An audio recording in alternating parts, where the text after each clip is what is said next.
In acqua abbiamo la Serie 2, presentiamo le atlete ai blocchi per la prima serie 200 stile libero femminili. In corsia 1 parte Vittorietta Alexandra Bogdaneci, Città Sport Vicenza.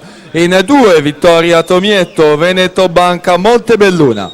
In corsia numero 3 per l'anno 98 ai criteri di quest'anno è stata argento negli 800 stile libero Eleonora Marin Rosà.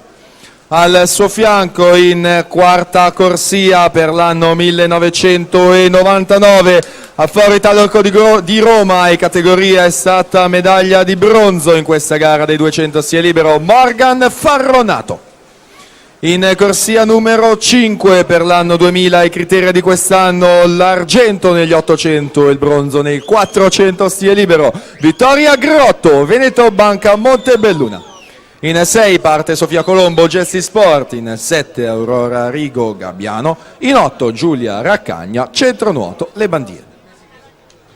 Ludovica Zarpellon 1:02:50 a metà gara davanti a Giada Trentin 1:02:52, situazione che varia alla terza virata perché sale in prima posizione Irene Reato dalla seconda corsia, Zarpellon comunque vicinissima a 7 centesimi, così come Giada Trentin che nuota in quinta corsia, ricordando che il record del meeting è di Linda Caponi 2:01:23.